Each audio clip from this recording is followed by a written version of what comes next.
ਕੁਝ ਕਾਰਨ ਅਜਿਹੇ ਨੇ ਕਿ ਜਿਹੜੇ ਪੰਜਾਬ ਦੀ ਹੋਣੀ ਦੇ ਲਈ ਪੰਜਾਬ ਦੇ ਜਾਏ ਗੰਭੀਰ ਨਹੀਂ ਹਨ।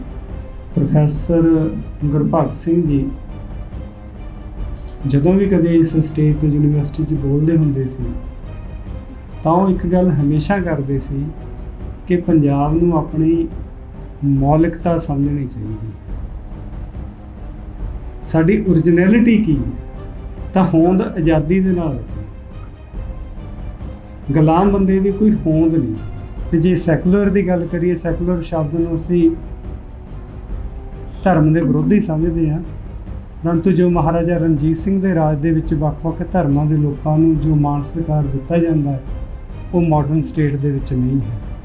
ਸਾਡੀ ਜਿਹੜੀ ਕੰਸਟਰਕਸ਼ਨ ਹੋ ਰਹੀ ਹੈ, ਹੁਣ ਬੇਸਿਕ ਕੁਐਸਚਨ ਸਾਡੇ ਸਾਹਮਣੇ ਇਹ ਹੈ ਕਿ ਕੀ ਇੱਕ ਸਾਡਾ ਕੁਦਰਤੀ ਸਾਡੀ ਹੋਂਦ ਹੈ, ਇੱਕ ਹੋਂਦ ਸਾਡੇ ਉੱਤੇ ਇੰਪੋਜ਼ ਕੀਤੀ ਹੈ। ਸਰਵਾਈਵਲ ਕਿਹਦੀ ਹੋਏਗੀ? ਵੱਖ-ਵੱਖ ਜਿਹੜੇ ਕਲਚਰ ਜ਼ੋਨ ਨੇ ਇੰਡੀਆ ਦੇ, ਜਦੋਂ ਅਸੀਂ ਇੱਕ ਮਲਟੀ ਕਲਚਰਲ ਸਟੇਟ ਦੀ ਗੱਲ ਕਰਾਂਗੇ, ਉਹਨਾਂ ਨੂੰ ਇਕੱਠਾ ਰੱਖਣ ਦੇ ਲਈ ਇੱਕ ਸੋਸ਼ਲ ਪੋਲੀਟੀਕਲ ਬੇਸ ਦੀ ਜ਼ਰੂਰਤ ਸੀ। ਇਹਦੇ ਲਈ ਇੱਕ ਆਈਡੀਆ ਕੰਸਟਰਕਟ ਕੀਤਾ ਗਿਆ ਹਿੰਦੂਵਾਦ, ਜਿਹੜਾ ਆਪਾਂ ਕਹੀਏ ਕਿ ਇੱਦਾਂ ਦੇ ਜਿਹੜੇ ਬ੍ਰਾਹਮਣਵਾਦੀ ਸੋਚ ਹੈ ਉਹਦੇ ਲਈ ਭਾਵੇਂ ਕਾਮਰੇਡ ਵੀ ਕਿਉਂ ਨਾ ਹੋਵੇ, ਜਿਹੜਾ ਉਹਨਾਂ ਦੀ ਸਪੋਰਟ ਕਰਦਾ ਹੈ ਉਹ ਉਹਨਾਂ ਦਾ ਦੋਸਤ ਹੈ, ਤੇ ਜਿਹੜਾ ਉਹਨਾਂ ਦੇ ਉਸ ਸਿਸਟਮ ਤੇ ਮਾੜੇ ਮੋਟੇ ਡੈਂਟ ਪਾਉਂਦਾ ਉਹ ਅੱਤਵਾਦੀ, ਉਹ ਵੱਖਵਾਦੀ ਹੈ, ਉਹ ਏਕਤਾ ਅਖੰਡਤਾ ਨੂੰ ਖਤਰਾ ਹੈ। ਮਤਲਬ ਤੁਸੀਂ ਜਿਹੜਾ ਸੋਚੋ ਵੀ ਜਿੱਥੇ ਜ਼ਹਿਰ ਵੀ ਸ਼ੁੱਧ ਨਹੀਂ ਮਿਲ ਰਹੀ ਤਾਂ ਉੱਥੋਂ ਲੋਕ ਫਿਰ ਉੱਜੜ ਕੇ ਜਾਣਗੇ ਤਾਂ ਕੀ ਕਰਨਗੇ। ਅਸੀਂ ਨੌਜਵਾਨਾਂ ਨੂੰ ਦੋਸ਼ ਦਿੰਦੇ ਹਾਂ ਵੀ ਕੈਨੇਡਾ ਜਾਂਦੇ ਆ ਜੀ, ਇਹਦੇ ਬਾਰੇ ਨਹੀਂ ਸੋਚਦੇ। ਵਿਦਿਆਰਥੀ ਜਥੇਬੰਦੀ ਸੱਥ ਵੱਲੋਂ ਪੰਜਾਬ ਦੀ ਹੋਣੀ ਨਾਲ ਜੁੜੇ ਬਹੁਤ ਗੰਭੀਰ ਮਸਲਿਆਂ ਤੇ ਹੋ ਰਹੀ ਚਰਚਾ ਵਿੱਚ ਸ਼ਾਮਲ ਅਜੇਪਾਲ ਬਰਾੜ ਜੀ, ਜੰਗਵੀਰ ਰਾਠੌਰ ਜੀ ਤੇ ਹਾਜ਼ਰ ਸਰੋਤਿਓ, ਵਾਹਿਗੁਰੂ ਜੀ ਕਾ ਖਾਲਸਾ, ਵਾਹਿਗੁਰੂ ਜੀ ਕੀ ਫਤਿਹ। ਮੈਂ ਦੋਨੇ ਬੁਲਾਰਿਆਂ ਦੇ ਵਿਚਾਰ ਸੁਣਨ ਤੋਂ ਬਾਅਦ ਥੋੜਾ ਇੱਕ ਸਮੱਸਿਆ ਦੇ ਵਿੱਚ ਘਿਰ ਗਿਆ। ਸਮੱਸਿਆ ਹੈ ਕਿ ਦੋਨਾਂ ਨੇ ਜੋ ਵਿਚਾਰ ਰੱਖੇ ਨੇ, ਉਹਨਾਂ ਵਿਚਾਰਾਂ ਦੇ ਵਿੱਚ ਇੰਨੇ ਜ਼ਿਆਦਾ ਮਸਲੇ ਸਾਹਮਣੇ ਆ ਗਏ ਜਿਨ੍ਹਾਂ ਨੂੰ 10 ਜਾਂ 15 ਮਿੰਟ ਦੇ ਇੱਕ ਭਾਸ਼ਣ ਦੇ ਵਿੱਚ ਸਮੇਟ ਸਕਣਾ ਬਹੁਤ ਔਖਾ ਹੈ। ਇਹਦੇ 2-3 ਕਾਰਨ ਨੇ। ਇੱਕ ਕਾਰਨ ਤਾਂ ਇਹ ਕਿ ਪਿਛਲੇ 2 ਸਾਲਾਂ ਤੋਂ ਤਕਰੀਬਨ ਅਸੀਂ ਕੋਈ ਚਰਚਾ ਹੀ ਨਹੀਂ ਕਰ ਸਕੇ। ਕੋਵਿਡ ਦੀ ਸਿਚੁਏਸ਼ਨ ਕਰਕੇ ਹੁਣ ਚਰਚਾ ਹੋਈ ਹੈ, ਤੇ ਜਿਹੜਾ ਬੋਲਣ ਵਾਲੇ ਬੁਲਾਰਿਆਂ ਕੋਲ ਵੀ ਮਸਲੇ ਬਹੁਤ ਜ਼ਿਆਦਾ ਨੇ। ਕੁਝ ਕਾਰਨ ਅਜਿਹੇ ਨੇ ਕਿ ਜਿਹੜੇ ਪੰਜਾਬ ਦੀ ਹੋਣੀ ਦੇ ਲਈ ਪੰਜਾਬ ਦੇ ਜਾਏ ਗੰਭੀਰ ਨਹੀਂ ਹਨ, ਜਿਨ੍ਹਾਂ ਦੇ ਵਿੱਚ ਮੈਂ ਵੀ ਸ਼ਾਮਲ। ਸਾਡੇ ਇਸੇ ਯੂਨੀਵਰਸਿਟੀ ਦੇ ਵਿਦਵਾਨ ਜਿਹੜੇ ਕਿ ਹੁਣ ਨਹੀਂ ਰਹੇ, ਪ੍ਰੋਫੈਸਰ ਗੁਰਭਗਤ ਸਿੰਘ ਜੀ ਜਦੋਂ ਵੀ ਕਦੇ ਇਸ ਸਟੇਜ ਤੇ ਯੂਨੀਵਰਸਿਟੀ 'ਚ ਬੋਲਦੇ ਹੁੰਦੇ ਸੀ ਤਾਂ ਉਹ ਇੱਕ ਗੱਲ ਹਮੇਸ਼ਾ ਕਰਦੇ ਸੀ ਕਿ ਪੰਜਾਬ ਨੂੰ ਆਪਣੀ ਮੌਲਿਕਤਾ ਸਮਝਣੀ ਚਾਹੀਦੀ ਹੈ।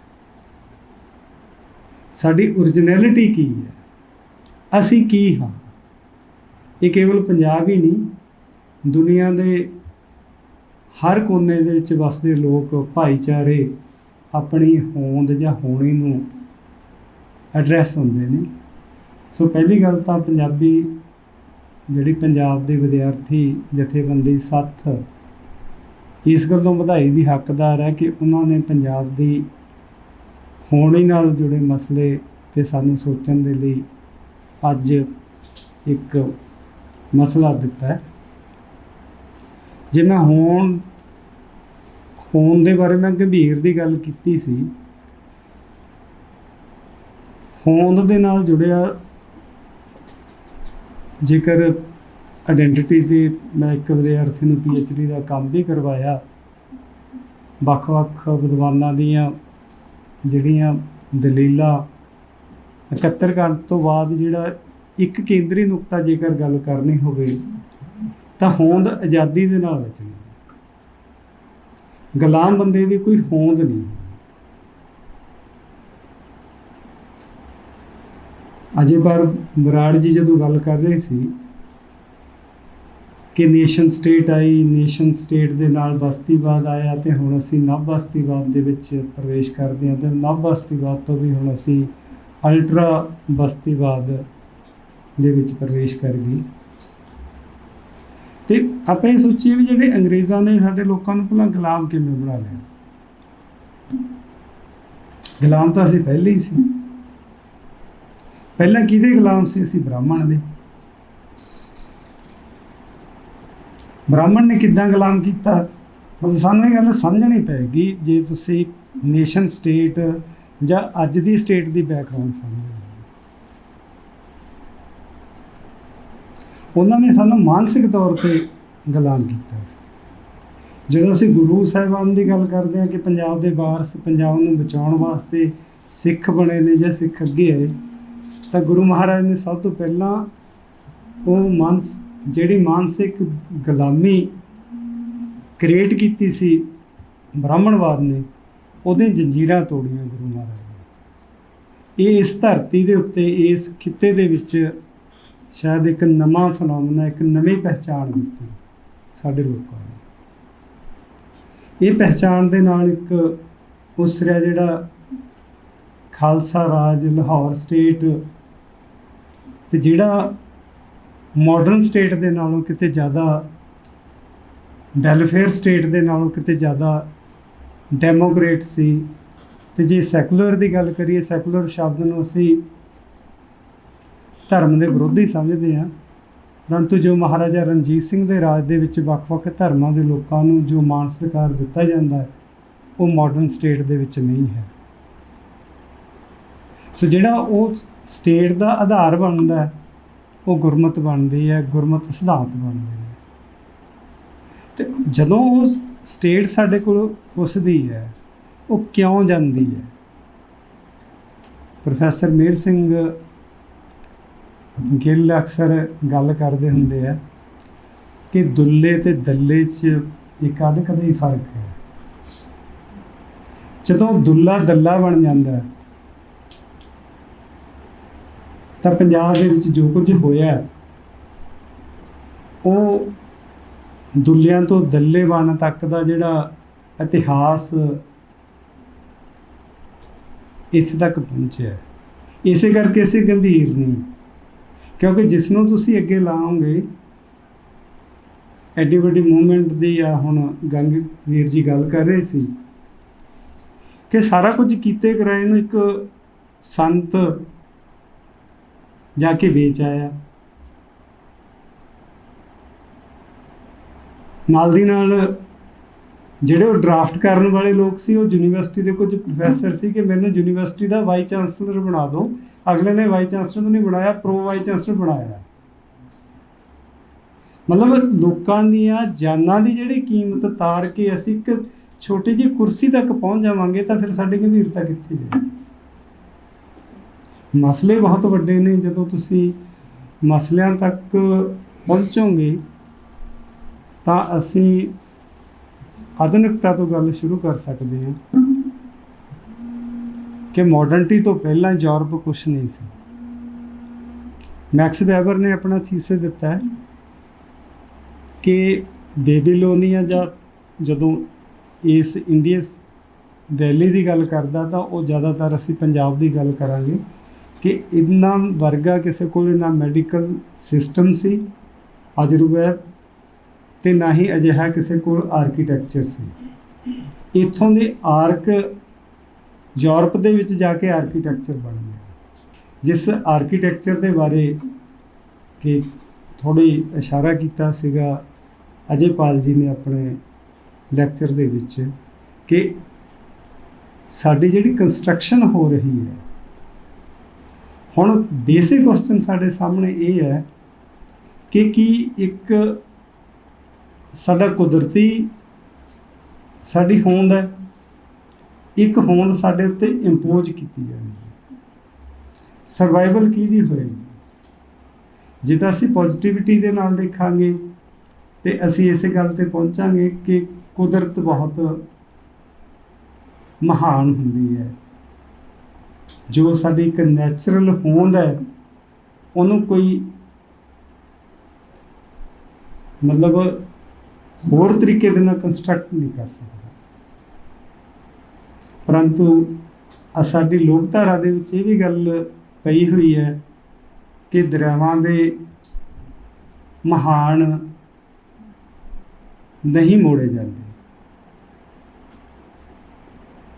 ਤੇ ਜਦੋਂ ਬੰਦਿਆਂ ਦੇ ਮਹਾਨ ਮੁੜ ਜਾਂਦੇ ਆ ਤੇ ਦਰਿਆਵਾਂ ਦੇ ਕਿਉਂ ਨਹੀਂ ਮੋੜੇ ਜਾਂਦੇ? ਤੇ ਮੋੜੇ ਜਾ ਰਹੇ ਨਹੀਂ ਤੇ ਕੀ ਕਰ ਲਓਗੇ ਤੁਸੀਂ? ਜਿਸ ਨੇਸ਼ਨ ਸਟੇਟ ਦੀ ਅਸੀਂ ਗੱਲ ਕਰਦੇ ਹਾਂ, ਮੈਂ ਪਹਿਲਾਂ ਬ੍ਰਾਹਮਣਵਾਦ ਦੀ ਗੱਲ ਕੀਤੀ ਸੀ, ਇਹਦਾ ਪਹਿਲਾਂ ਆਪਾਂ ਬੇਸ ਸਮਝੀਏ। ਬ੍ਰਾਹਮਣਵਾਦੀ ਨੁਕਤੇ ਦੇ ਨਾਲ ਅੰਗਰੇਜ਼ ਇੱਥੋਂ ਦੀ ਕਮਿਊਨਿਟੀ ਨੂੰ ਇਕੱਠਾ ਨਹੀਂ ਰੱਖ ਸਕਦੇ ਸੀ।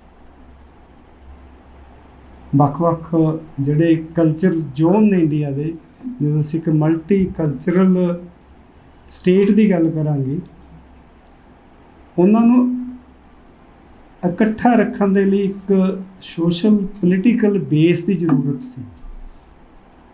ਇਹਦੇ ਲਈ ਇੱਕ ਆਈਡੀਆ ਕੰਸਟਰਕਟ ਕੀਤਾ ਗਿਆ ਹਿੰਦੂਵਾਦ ਦਾ।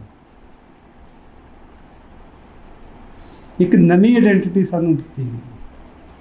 ਜੇ ਤੁਸੀਂ ਰਿਲੀਜੀਅਸਲੀ, ਕਿਉਂਕਿ ਮੈਂ ਧਰਮ ਦਾ ਵਿਦਿਆਰਥੀ ਹਾਂ, ਤੁਸੀਂ ਸਾਰੇ ਬੰਦੇ ਜਿੰਨੇ ਹਾਜ਼ਰ ਹੋ ਲਿਖਣਾ ਸ਼ੁਰੂ ਕਰੋ ਕਿ ਹਿੰਦੂਵਾਦ ਹੈ ਕਿ ਉਹਦੀ ਡੈਫੀਨੇਸ਼ਨ ਜੇ ਕੋਈ ਦੇ ਦੇਵੇ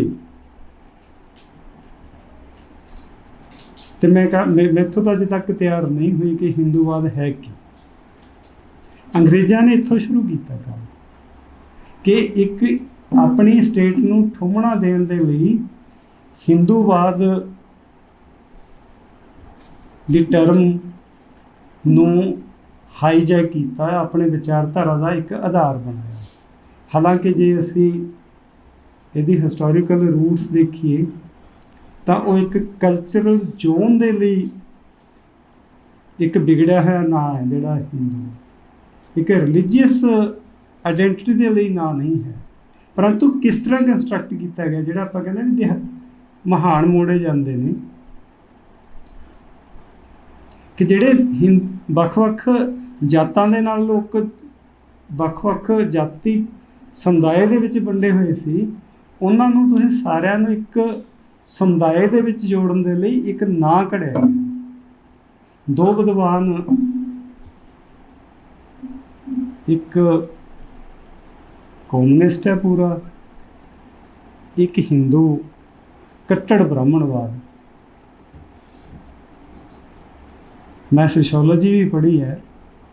ਸੋਸ਼ੋਲੋਜੀ ਦੀਆਂ ਕਿਤਾਬਾਂ ਦੇ ਵਿੱਚ ਅਕਸਰ ਵਿਦਵਾਨ ਜਦੋਂ ਇੰਡੀਅਨ ਸੋਸ਼ੋਲੋਜੀ ਦੀ ਗੱਲ ਕਰਨਗੇ ਤਾਂ ਇੱਕ ਕੁਐਸਚਨ ਕਰਦੇ ਨੇ ਕਿ ਇੱਕ ਕਮਿਊਨਿਸਟ ਸੀਗਾ, ਅੱਜ ਵੀ ਗੰਗਵੀਰ ਜੀ ਨੇ ਕਮਿਊਨਿਸਟਾਂ ਦੀ ਗੱਲ ਕੀਤੀ ਹੈ, ਤੇ ਦੂਸਰਾ ਕੱਟੜ ਬ੍ਰਾਹਮਣਵਾਦੀ, ਕਿ ਇਹਨਾਂ ਦੋਨਾਂ ਦੇ ਵਿੱਚ ਭਲਾ ਸਾਂਝ ਕਿਵੇਂ ਬਣ ਗਈ? ਕਿ ਜੀ.ਐਸ. ਗੁਰੀਏ ਨੇ ਏ.ਆਰ. ਡਸਾਈ ਨੂੰ, ਜਿਹੜਾ ਕਿ ਮਾਰਕਸਿਸਟ ਸੀਗਾ, ਕਾਫੀ ਉਹਨੇ ਰੂਰਲ ਸੋਸ਼ੋਲੋਜੀ 'ਤੇ ਕੰਮ ਕੀਤਾ ਹੈ, PhD ਦੇ ਲਈ ਆਪਣਾ ਸਟੂਡੈਂਟ ਕਿੱਦਾਂ ਬਣਾ ਲਿਆ? ਇਹ ਕੁਐਸਚਨ ਹੈ ਸਾਡੇ ਲਈ ਸਾਰਿਆਂ ਲਈ। ਇਸ ਕੁਐਸਚਨ ਦਾ ਜੇਕਰ ਤੁਸੀਂ ਆਨਸਰ ਲੱਭੋਗੇ ਤਾਂ ਫਿਰ ਉਹ ਇੰਡੀਅਨ ਸਟੇਟ, ਇੰਡੀਅਨ ਨੈਸ਼ਨਲਿਜ਼ਮ 'ਚ ਆਏਗਾ। ਕਿਉਂਕਿ ਜਿਹੜਾ ਏ.ਆਰ. ਡਸਾਈ ਹੈ ਉਹ ਇੰਡੀਅਨ ਨੈਸ਼ਨਲਿਜ਼ਮ ਦੇ ਰੂਟਸ ਲੱਭਦਾ ਹੈ ਰੂਰਲ ਡਿਵੈਲਪਮੈਂਟ ਦੇ ਰਾਹੀਂ। ਏ.ਆਰ. ਡਸਾਈ ਦਾ ਥੀਸਿਸ ਇਹ ਹੈ ਕਿ ਜਿੰਨੇ ਵੀ ਧਾੜਵੀ ਹੁਣ ਤੱਕ ਆਏ ਸੀ, ਉਹਨਾਂ ਨੇ ਪਿੰਡ ਦੀ ਜਿਹੜੀ ਇਕੋਨਮੀ ਹੈ ਉਹਨੂੰ ਡਿਸਟਰਬ ਨਹੀਂ ਕੀਤਾ ਸੀ। ਇੱਕ ਉਹ ਆਪਣਾ ਰੈਵਨਿਊ ਸਿਸਟਮ ਬਣਾਉਂਦੇ ਸੀ, ਉਹਦੀ ਕਲੈਕਸ਼ਨ ਕਰਦੇ ਰਹਿੰਦੇ ਸੀ, ਪਰੰਤੂ ਜਿਹੜਾ ਪਿੰਡ ਹੈ, ਰੂਰਲ ਇਕੋਨਮੀ ਹੈ, ਉਹ ਕਦੇ ਡਿਸਟਰਬ ਨਹੀਂ ਹੋਈ ਸੀ। ਪਰੰਤੂ ਅੰਗਰੇਜ਼ਾਂ ਨੇ ਆ ਕੇ ਜਿਹੜੀ ਉਹ ਰੂਰਲ ਇਕੋਨਮੀ ਹੈ ਉਹਨੂੰ ਸੈਂਟਰਲਾਈਜ਼ ਕੀਤਾ, ਅਤੇ ਜੇ ਉਹਨੂੰ ਸੈਂਟਰਲਾਈਜ਼ ਕਰਨਾ ਹੈ, ਜੋੜਨਾ ਹੈ, ਅਤੇ ਉਹਦੇ ਜੋੜਨ ਦੇ ਲਈ ਉਹਨੂੰ ਇੱਕ ਸੋਸ਼ਲ ਪੋਲੀਟੀਕਲ ਬੇਸ ਚਾਹੀਦਾ, ਜਿਹਦੀ ਮੈਂ ਪਹਿਲਾਂ ਗੱਲ ਕਰ ਚੁੱਕੀ ਹਾਂ। ਅਤੇ ਜਿੱਥੋਂ ਇਹ ਸਾਰੀ ਡਿਸਟਰਬੈਂਸ ਸ਼ੁਰੂ ਹੁੰਦੀ ਹੈ। ਅਤੇ ਜੀ.ਐਸ. ਗੁਰੀਏ ਨੂੰ ਤਾਂ ਮਤਲਬ ਜਿਹੜਾ ਆਪਾਂ ਕਹੀਏ ਕਿ ਇੱਦਾਂ ਦੇ ਜਿਹੜੇ ਬ੍ਰਾਹਮਣਵਾਦੀ ਸੋਚ ਹੈ, ਉਹਦੇ ਲਈ ਭਾਵੇਂ ਕਾਮਰੇਡ ਵੀ ਕਿਉਂ ਨਾ ਹੋਵੇ, ਜਿਹੜਾ ਉਹਨਾਂ ਦੀ ਸਪੋਰਟ ਕਰਦਾ ਹੈ ਉਹ ਉਹਨਾਂ ਦਾ ਦੋਸਤ ਹੈ, ਅਤੇ ਜਿਹੜਾ ਉਹਨਾਂ ਦੇ ਉਸ ਸਿਸਟਮ 'ਤੇ ਮਾੜੇ ਮੋਟੇ ਡੈਂਟ ਪਾਉਂਦਾ ਉਹ ਅੱਤਵਾਦੀ ਹੈ, ਉਹ ਵੱਖਵਾਦੀ ਹੈ, ਉਹ ਏਕਤਾ ਅਖੰਡਤਾ ਨੂੰ ਖਤਰਾ ਹੈ। ਅਤੇ ਮੈਂ ਇਹ ਗੱਲ ਪੂਰੇ ਮਤਲਬ ਆਪਣੇ ਅਧਿਐਨ ਦੇ ਆਧਾਰ 'ਤੇ ਕਹਿ ਸਕਦਾ ਕਿ ਜਦੋਂ ਤੁਸੀਂ ਇੰਡੀਅਨ ਨੈਸ਼ਨਲਿਜ਼ਮ ਦੀ ਗੱਲ ਕਰੋਗੇ, ਉੱਥੇ ਜਾ ਕੇ ਇੱਕ ਕੱਟੜ ਬ੍ਰਾਹਮਣਵਾਦ ਅਤੇ ਕੱਟੜ ਮਾਰਕਸਵਾਦੀ ਕਮਿਊਨਿਸਟ ਦੋਨੇ ਇਕੱਠੇ ਨੇ, ਉਹਨਾਂ ਦੋਨਾਂ ਦੇ ਵਿੱਚ ਕੋਈ ਅੰਤਰ ਨਹੀਂ ਹੈ। ਅਤੇ ਜਦੋਂ ਡੀਲ ਕਰਦੇ ਨੇ ਤਾਂ ਫਿਰ ਉਹ ਇੱਕੋ ਪੈਂਤੜੇ ਤੋਂ ਡੀਲ ਕਰਨਗੇ। ਅਤੇ ਹੁਣ ਆਪਾਂ ਥੋੜ੍ਹੀ ਜਿਹੀ ਗੱਲ ਇੰਡੀਅਨ ਨੈਸ਼ਨਲਿਜ਼ਮ ਜਾਂ ਇੰਡੀਅਨ ਸਟੇਟ ਨੇਸ਼ਨ ਦੇ ਕੰਟੈਕਸਟ 'ਚ ਗੱਲ ਕਰੀਏ। ਬੜੀ ਕਮਾਲ ਦੀ ਗੱਲ ਹੈ ਕਿ ਦੁਨੀਆ ਪੱਧਰ 'ਤੇ ਜੋ ਇੱਕ ਸਕੋਲਰ ਗੱਲ ਕਰ ਰਹੇ ਨੇ, ਜਾਂ ਜਿੱਦਾਂ ਦੀ ਇਕੋਨਮੀ ਵਰਲਡ ਇਕੋਨਮੀ ਡਿਵੈਲਪ ਹੋ ਰਹੀ ਹੈ, ਉਹਦੇ ਵਿੱਚ ਤਾਂ ਇੱਦਾਂ ਦਾ ਆ ਰਿਹਾ ਕਿ ਨੇਸ਼ਨ ਸਟੇਟ ਦਿਨੋਂ ਦਿਨ ਖਤਮ ਹੋ ਰਹੀ ਹੈ। ਪਰੰਤੂ ਜਦੋਂ ਅਸੀਂ ਆਪਣੇ ਕੰਟੈਕਸਟ 'ਚ ਦੇਖਦੇ ਹਾਂ ਜਾਂ ਪੰਜਾਬ ਦੀ ਹੋਣੀ ਨਾਲ ਜਿਹਦਾ ਮਸਲਾ ਆਏਗਾ, ਇੱਥੇ ਨੇਸ਼ਨ ਸਟੇਟ ਸਟਰੋਂਗ ਹੋ ਰਹੀ ਹੈ। ਇੱਕ ਪਾਸੇ ਅਸੀਂ ਇਨਫੋਰਮੇਸ਼ਨ ਟੈਕਨੋਲੋਜੀ ਦੇ ਨਾਲ, ਸਰਮਾਏ ਦੇ ਨਾਲ, ਮਾਰਕੀਟਿੰਗ ਦੇ ਨਾਲ ਲੋਕਲ ਜਿਹੜੀ ਪਹਿਚਾਣਾਂ ਨੇ ਉਹਨਾਂ ਦੀ ਜਿਹੜੀ ਮਹੱਤਤਾ ਵੱਧ ਰਹੀ ਹੈ। ਇਹ ਦੁਨੀਆ ਦਾ ਫਨੋਮਨਾ ਹੈ। ਪਰੰਤੂ ਜਦੋਂ ਸਾਡਾ ਫਨੋਮਨਾ ਦੇਖਾਂਗੇ, ਇੱਥੇ ਜਿਹੜੇ ਲੋਕਲ ਪਹਿਚਾਣਾਂ ਨੇ ਉਹਨਾਂ ਨੂੰ ਖਤਮ ਕੀਤਾ ਜਾ ਰਿਹਾ, ਜਿਹਦੇ ਵਿੱਚੋਂ ਮੱਤੇਵਾਲ ਦਾ ਜੰਗਲ ਵੀ ਸਾਡੀ ਇੱਕ ਲੋਕਲ ਪਹਿਚਾਣ ਨੂੰ ਖਤਮ ਕਰਨ ਦੀ ਗੱਲ ਹੈ। ਜਿਹਦੇ ਵਿੱਚੋਂ ਰੀਅਲ ਸਟੇਟ ਦੀ ਜਿਹੜੀ ਤੁਸੀਂ ਗੱਲ ਕਰਦੇ ਹੋ, ਮੋਹਾਲੀ ਚੰਡੀਗੜ੍ਹ ਦੇ ਨੇੜੇ, ਉਹ ਪਿੰਡਾਂ ਨੂੰ ਖਤਮ ਕਰਨ ਦੀ ਗੱਲ ਹੈ। ਵਿਲੇਜ ਇਕੋਨਮੀ, ਵਿਲੇਜ ਕਲਚਰ ਨੂੰ ਖਤਮ ਕਰਨ ਦੀ ਗੱਲ ਹੈ। ਅਤੇ ਇਹਨੂੰ ਖਤਮ ਕਰਕੇ ਕੀ ਕਰ ਰਿਹਾ, ਕੀਤਾ ਜਾ ਰਿਹਾ ਕਿ ਸਾਨੂੰ ਇੱਕ ਸੈਂਟਰਲਾਈਜ਼ਡ ਸਿਸਟਮ ਦੇ ਵਿੱਚ, ਉਹਦੇ ਲਈ ਤੁਹਾਨੂੰ ਸੜਕਾਂ ਦੇ ਰਾਹੀਂ, ਮੈਂ ਹੁਣ ਦੱਲਿਆਂ ਦੀ ਗੱਲ ਕਰਨ ਲੱਗਿਆ, ਜਿਹੜੀ ਗੱਲ ਪਹਿਲਾਂ ਸ਼ੁਰੂ ਕੀਤੀ ਸੀ। ਅਸੀਂ ਐਜੀਟੇਸ਼ਨ ਕਰਦੇ ਹਾਂ, ਪਰੰਤੂ ਵੇਚ ਕਿੱਥੇ ਜਾਂਦੇ ਹਾਂ। ਮੈਂ ਇੱਕ ਸੰਤ ਦੀ ਗੱਲ ਕੀਤੀ ਸੀ, ਬਾਕੀ ਲੋਕਾਂ ਨੂੰ ਵੀ ਕਿਹਾ ਵੀ ਉਹ ਵੀ ਸੰਤ ਵਰਗੇ ਨੇ। ਮੇਰੇ ਕੋਲ ਆਪਣਾ ਇੱਕ ਪਰਸਨਲ ਐਕਸਪੀਰੀਅੰਸ ਹੈ ਜਿਹੜਾ ਮੈਂ ਤੁਹਾਡੇ ਨਾਲ ਸ਼ੇਅਰ ਕਰਦਾ। ਜਦੋਂ ਮੈਂ ਸਟੂਡੈਂਟ ਸੀ, ਉਦੋਂ ਅਸੀਂ ਪੰਜਾਬ ਦੇ ਪਾਣੀਆਂ ਦੇ ਬਾਰੇ ਇੱਕ ਜਿੰਨੇ ਵੀ ਉਦੋਂ ਦੇ ਵਿਦਵਾਨਾਂ ਨੇ ਕੰਮ ਕੀਤਾ ਸੀ, ਉਹਨੂੰ ਮੈਂ ਇੱਕ ਕਿਤਾਬ ਦਾ ਰੂਪ ਦਿੱਤਾ ਸੀ। ਇਹ 1990 ਦੀ ਗੱਲ ਹੈ, ਬੰਜਰ ਹੋ ਰਿਹਾ ਪੰਜਾਬ, ਜਿਹਦੇ ਵਿੱਚ ਪ੍ਰੀਤਮ ਸਿੰਘ ਕੁੰਮੇਦਾਨ ਤੋਂ ਲੈ ਕੇ ਪਾਲ ਸਿੰਘ ਇੰਜੀਨੀਅਰ ਅਤੇ IAS ਗੁਰਤੇਜ ਸਿੰਘ ਹੋਰਾਂ ਦੇ ਜਿਹੜੇ ਲੇਖ ਨੇ ਉਹਨਾਂ ਦਿਨਾਂ ਦੇ ਵਿੱਚ ਇਕੱਠੇ ਕੀਤੇ ਸੀ। ਉਹਨਾਂ ਦਿਨਾਂ ਦੇ ਵਿੱਚ ਜੇ ਸ਼ਾਇਦ ਕੋਈ ਰੋਪੜ ਇਲਾਕੇ ਦਾ ਵਿਦਿਆਰਥੀ ਹੋਵੇ, ਚੁੰਨੀ ਇੱਕ ਮੋਰਚਾ ਲੱਗਿਆ ਸੀ SYL ਨੂੰ ਰੋਕਣ ਦਾ। ਜਿਵੇਂ ਤੁਹਾਡੇ 'ਚ ਜੋ ਸ਼ਾਇਦ ਸਾਡੇ 'ਚ ਵੀ ਉਦੋਂ ਸਟੂਡੈਂਟਸ ਜੋ ਸੀ, ਕਦੇ ਕਦੇ ਉਸ ਮੋਰਚੇ 'ਚ ਜਾਂਦੇ ਵੀ ਹੁੰਦੇ ਸੀ। ਮੈਂ ਸਟੂਡੈਂਟਸ ਨੂੰ ਸ਼ਾਇਦ ਆਪਣਾ ਇਹ ਕੀ ਕਹਿੰਦੇ ਆ ਵੀ ਬੈਕਗਰਾਊਂਡ ਕਦੇ ਸਾਂਝੀ ਨਹੀਂ ਕੀਤੀ ਸੀ, ਅੱਜ ਕਰ ਰਹੇ ਹਾਂ। ਹੁਣ ਉਹ ਜਦੋਂ ਮੋਰਚਾ ਲਗਾਇਆ ਹੋਇਆ ਸੀ ਪਿੰਡ ਵਾਲਿਆਂ ਨੇ, ਉਸ ਇਲਾਕੇ ਵਾਲਿਆਂ ਨੇ, ਉਹ ਮੋਰਚੇ ਨੂੰ ਉਹਨਾਂ ਨੇ ਵਿਡਰਾ ਪਤਾ ਕਿਉਂ ਕਰ ਲਿਆ, ਜਦੋਂ ਜ਼ਮੀਨਾਂ ਦੇ ਰੇਟ ਜ਼ਿਆਦਾ ਦੇ ਦਿੱਤੇ। ਵੈਸੇ ਮੋਰਚੇ ਦੇ ਵਿੱਚ ਗੱਲਾਂ ਦੂਜੀਆਂ ਹੋ ਰਹੀਆਂ ਸੀਗੀਆਂ, ਪੰਜਾਬ ਦੀ ਹੋਣੀ ਦੀਆਂ, ਹੋਣ ਦੀਆਂ। ਅੱਜ ਵੀ ਜਿੰਨੇ ਤੁਸੀਂ ਸੜਕੀ ਮਾਰਗ ਦੇ ਬਾਰੇ ਜਿੰਨੇ ਮੋਰਚੇ ਲੱਗੇ ਹੋਏ ਨੇ, ਉਹਨਾਂ ਦੇ ਪਿੱਛੇ ਕੀ ਹੈ ਕਿ ਜ਼ਮੀਨ ਦੇ ਭਾਅ ਵੱਧ ਜਾਣ, ਸਾਨੂੰ ਇਨ ਕੈਸ਼ ਕਿੰਨਾ ਮਿਲਦਾ ਹੈ। ਜੇ ਵੱਧ ਕੈਸ਼ ਮਿਲ ਗਿਆ ਤਾਂ ਮੋਰਚਾ ਨਾਲ ਦੀ ਨਾਲ ਖਤਮ। ਹੁਣ ਜੇ ਅਸੀਂ ਇੱਦਾਂ ਕਰਾਂਗੇ ਤਾਂ ਮੈਨੂੰ ਨਹੀਂ ਲੱਗਦਾ ਕਿ ਪੰਜਾਬ ਦੀ ਹੋਣੀ ਨੂੰ ਅਸੀਂ ਬਚਾ ਸਕਾਂਗੇ। ਸਾਨੂੰ ਆਪਣੇ ਕਲਚਰ ਦੇ ਨਾਲ, ਆਪਣੀ ਲੈਂਗੁਏਜ ਦੇ ਨਾਲ, ਆਪਣੇ ਵਾਤਾਵਰਨ ਦੇ ਨਾਲ ਜੁੜਨਾ ਪਏਗਾ। ਦੁਨੀਆ ਪੱਧਰ ਦੇ ਲੋਕ ਤਾਂ ਆਪਣੇ ਇਨਵਾਇਰਨਮੈਂਟ ਨੂੰ ਬਚਾਉਣ ਦੇ ਲਈ ਬਹੁਤ ਯਤਨ ਕਰ ਰਹੇ ਨੇ, ਪਰੰਤੂ ਮੈਂ ਕਈ ਵਾਰੀ ਸਟੂਡੈਂਟਸ ਨਾਲ ਕਲਾਸ 'ਚ ਵੀ ਗੱਲ ਕਰਦਾ, ਦੱਲੇ ਕਿਵੇਂ ਬਣ ਗਏ, ਸਾਡੇ ਖੂਨ ਦੇ ਵਿੱਚ ਮਿਲਾਵਟ ਪੈਦਾ ਕਰ ਇੰਨੀ ਮਿਲਾਵਟ ਕਿ ਮੈਂ ਲੰਮਾ ਲੈਕਚਰ ਨਹੀਂ ਦੇਵਾਂਗਾ ਇੱਕੋ ਗੱਲ ਦੇ ਨਾਲ ਕਿ ਹਰ ਗੱਲ ਦੇ ਵਿੱਚ ਮਤਲਬ ਕਰਪਸ਼ਨ ਹੈ, ਨੀਚੇ ਤੋਂ ਲੈ ਕੇ ਉੱਪਰ ਤੱਕ ਇੰਨੀ ਕਰਪਸ਼ਨ ਹੈ, ਇੰਨੀ ਮਿਲਾਵਟ ਕਿ ਬਾਕੀ ਦੁੱਧ ਦੀ ਤਾਂ ਆਪਾਂ ਗੱਲ ਛੱਡ ਦਈਏ, ਸਬਜ਼ੀਆਂ ਦੀ ਗੱਲ ਛੱਡ ਦਈਏ, ਪਾਣੀ ਦੀ ਗੱਲ ਵੀ ਛੱਡ ਦਈਏ, ਪਾਣੀ ਵੀ ਪਿਓਰ ਨਹੀਂ ਹੈ। ਜਿਹੜਾ ਸਾਨੂੰ ਆਹ ਬੋਤਲਾਂ 'ਚ ਪਤਾ ਨਹੀਂ ਕੀ ਹੋਏਗਾ, ਇਹ 'ਚ ਇੱਕ ਅਸੀਂ ਲੈਵਲ ਦੇਖ ਕੇ ਕੰਮ ਕਰਦੇ ਹਾਂ, ਅੰਦਰ ਇਹਦੇ 'ਚ ਕੀ ਹੋਣਾ, ਕਿੱਦਾਂ ਦਾ ਹੈ, ਕਿੰਨੀ ਧੁੱਪ 'ਚ ਤਪਦਾ ਆ, ਪਲਾਸਟਿਕ ਦੇ ਵਿੱਚ ਕੀ ਹੈ। ਅਸੀਂ ਇਨਵਾਇਰਨਮੈਂਟ ਦੀ ਗੱਲ ਕਰਦੇ ਹਾਂ, ਬੋਟਲ ਸਾਡੇ ਕੋਲ ਉਹ ਪਈ ਹੈ। ਦੂਜਾ ਅਸੀਂ ਜਿਹੜਾ ਸਾਡਾ ਆਪਣਾ ਘੜੇ ਵਾਲਾ ਪਾਣੀ ਉਹ ਛਡਾਇਆ ਗਿਆ ਤੁਹਾਡੇ ਤੋਂ, ਕੰਸਟਰਕਟ ਕੀਤਾ ਗਿਆ ਸਾਨੂੰ, ਜਿਹੜਾ ਆਪਾਂ ਕਹਿੰਦੇ ਵੀ ਕੰਸਟਰਕਸ਼ਨ ਹੁੰਦੀ ਨਹੀਂ। ਅਸੀਂ ਸਾਰੇ ਇੱਥੇ ਵੀ ਸਟੂਡੈਂਟ ਮੰਗ ਰਹੇ ਆਰਓ ਵਾਲਾ ਪਾਣੀ, ਆਰਓ ਵਾਲਾ, ਵੀ ਪਿਓ ਦਾਦੇ ਕਿਹੜਾ ਆਰਓ ਵਾਲਾ ਪਾਣੀ ਪੀਂਦੇ ਸੀ। ਮੈਂ ਜਿਹੜੀ ਗੱਲ ਕਰ ਰਿਹਾ ਸੀ ਕਿ ਇਸ ਕਿਸਮ ਦੀ ਮਿਲਾਵਟ ਕਿ ਜਿੱਥੇ ਜ਼ਹਿਰ ਵੀ ਸ਼ੁੱਧ ਨਾ ਮਿਲੇ, ਜ਼ਹਿਰ ਸ਼ੁੱਧ ਨਹੀਂ ਹੈ। ਕਈ ਵਾਰੀ ਦੇਖਿਆ ਬੰਦੇ, ਇੱਥੋਂ ਇੱਕ ਨਵਾਂ ਮਸਲਾ ਜਿਹੜਾ ਸੁਸਾਈਡ ਦਾ ਪੰਜਾਬ 'ਚ ਵੱਧ ਰਿਹਾ, ਬੰਦਾ ਸੁਸਾਈਡ ਕਰਨ ਦਾ ਯਤਨ ਕਰਦਾ, ਬਚ ਜਾਂਦਾ, ਜ਼ਹਿਰ ਪੀ ਕੇ ਵੀ ਬਚ ਗਿਆ। ਮਤਲਬ ਤੁਸੀਂ ਜਿਹੜਾ ਸੋਚੋ ਵੀ ਜਿੱਥੇ ਜ਼ਹਿਰ ਵੀ ਸ਼ੁੱਧ ਨਹੀਂ ਮਿਲ ਰਹੀ ਤਾਂ ਉੱਥੋਂ ਲੋਕ ਫਿਰ ਉੱਜੜ ਕੇ ਜਾਣਗੇ ਤਾਂ ਕੀ ਕਰਨਗੇ। ਅਸੀਂ ਨੌਜਵਾਨਾਂ ਨੂੰ ਦੋਸ਼ ਦਿੰਦੇ ਹਾਂ ਵੀ ਕੈਨੇਡਾ ਜਾਂਦੇ ਆ ਜੀ, ਇਹਦੇ ਬਾਰੇ ਨਹੀਂ ਸੋਚਦੇ। ਉਹ ਕਿਉਂ ਜਾਂਦੇ ਆ? ਉਹਦੇ ਪਿੱਛੇ ਇੱਕੋ ਹੀ ਗੱਲ ਹੈ, ਤੁਸੀਂ ਆਪਣੇ ਦਾਦਿਆਂ ਦੀ ਨਾਲ ਗੱਲ ਕਰਕੇ ਦੇਖਿਓ, ਉਹਨਾਂ ਦੇ ਵਿੱਚ ਸਾਂਝੇ ਕੰਮ ਕਰਨ ਦੀ ਇੱਕ ਪ੍ਰਥਾ ਸੀ। ਖਾਲ ਸਵਾਰਨੇ, ਟੋਭੇ ਸਵਾਰਨੇ, ਗਲੀਆਂ ਨਾਲੀਆਂ ਸਾਫ਼ ਕਰਨੀਆਂ, ਲੋਕ ਇਕੱਠੇ ਹੋ ਕੇ ਕਰਦੇ ਸੀ। ਅੱਜ ਜੇ ਤੁਸੀਂ ਖਾਲ ਦੇ ਲਈ ਹੁੱਕਾ ਦਿਓਗੇ, ਪਹਿਲੀ ਗੱਲ ਤਾਂ ਖਾਲ ਰਹੀ ਨਹੀਂ, ਪੱਕੇ ਖਾਲ ਕਰਤੇ, ਸਾਨੂੰ ਬੜਾ ਵਧੀਆ ਲੱਗਦਾ ਸੀ ਪੱਕੀਆਂ ਨਹਿਰਾਂ, ਪਰੰਤੂ ਉਹਦੇ ਪਿੱਛੇ ਵੀ ਪੋਲੀਟਿਕਸ ਸੀ, ਸਾਨੂੰ ਬੰਜਰ ਬਣਾਉਣ ਦੇ ਲਈ। ਇਸ ਪਾਸੇ ਵੱਲ ਅਸੀਂ ਗਏ ਨਹੀਂ ਕਦੇ। ਸਾਡੀਆਂ ਕੱਸੀਆਂ, ਨਾਲੇ ਸਭ ਖਤਮ, ਅੰਡਰਗਰਾਊਂਡ ਸੌਖਾ, ਬਿਜਲੀ ਦਾ ਜਿਹੜਾ ਸਾਨੂੰ ਦਿੱਤਾ ਮੋਟਰ ਵਾਲਾ ਵੀ ਇੱਕ ਬਟਨ ਦੱਬਿਆ ਨਾਲ ਦੀ ਨਾਲ ਵੀ ਰਾਤ ਦੀ ਬਾਰੀ ਲਾਉਣ 'ਚ ਕਿਹੜਾ ਉੱਠੇਗਾ, ਆਰਾਮ ਪ੍ਰਸਤੀ।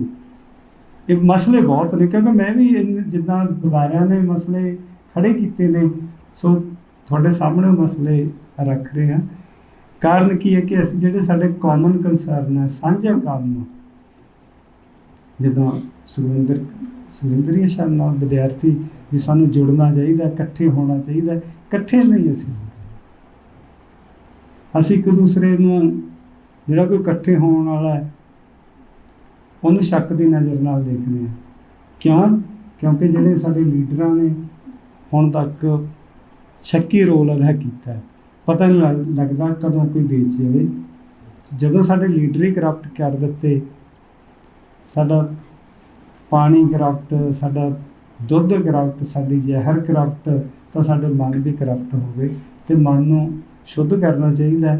ਮਨ ਦੀ ਸ਼ੁੱਧਤਾ ਦੇ ਲਈ ਸਾਨੂੰ ਗੁਰਬਾਣੀ ਦੇ ਨਾਲ ਜੁੜਨਾ ਚਾਹੀਦਾ, ਅਤੇ ਗੁਰੂ ਮਹਾਰਾਜ ਸਾਡੇ 'ਤੇ ਮਿਹਰ ਕਰਨਗੇ, ਅਤੇ ਬਾਕੀ ਗੱਲਾਂ ਆਪਾਂ ਕਦੇ ਫੇਰ ਕਰ ਲਵਾਂਗੇ। ਵਾਹਿਗੁਰੂ ਜੀ ਕਾ ਖਾਲਸਾ, ਵਾਹਿਗੁਰੂ ਜੀ ਕੀ ਫਤਿਹ।